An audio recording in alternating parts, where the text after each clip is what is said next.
ఇప్పుడు అరాస్ పాటలు పాడి 2 సార్లు రైతు బంధు ఎగ్గొట్టిండ్రు. పెన్షన్ 4,000 ఇస్తామని 2 నెలల పెన్షన్ ఎగ్గొట్టిండ్రు. చాలా భయంకరమైనటువంటి పరిస్థితి తీసుకొచ్చిండ్రు రాష్ట్రంలో. ఇంత దిక్కుమాలిన కథ. నిరుద్యోగ భృతి ఇస్తాము, ఇవాళ మొక్కాల ఎన్ని అసలు హామీలు.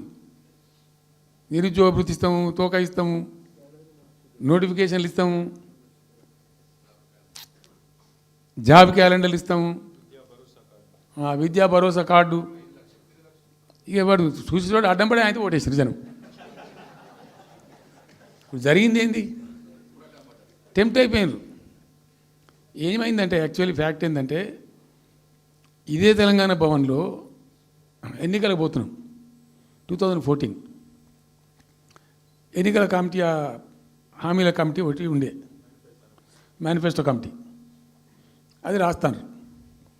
దానిలోకి 2-3 రిటైర్డ్ ఐఏఎస్ అధికారులు కూడా ఉంటారు. అప్పుడు ఒక సందర్భం వస్తే నేను అడిగిన, అసలు మనం పెన్షన్ ఎందుకు ఇస్తాం ప్రజలకు?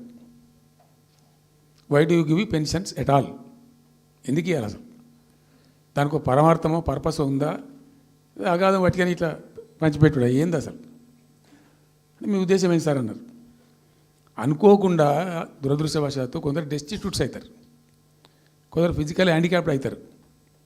ఇలా మంచిగానే ఉన్నాం, ఏమో ఏమైనా ఒక యాక్సిడెంట్ అయితే కథం తెల్లారి మనం వికలాంగుడు అయిపోతాం, కదలలేని పరిస్థితికి వచ్చేస్తాం. రకరకాలు ఉంటాయి. వృద్ధాప్యం వస్తే పాపం వాళ్ళ పిల్లలు చూసి చూడకపోయారు, కొంతమంది పట్టించుకొని లేని వాళ్ళు ఉంటారు. అట్లాంటి వాళ్ళకు, అనాథలకు, ఆర్ఫన్స్కు, డెస్టిట్యూట్స్కు, విధివంచితులకు ఇచ్చేది పెన్షన్. అది ఎందుకు? అదొక పరమార్థం ఉండాలి.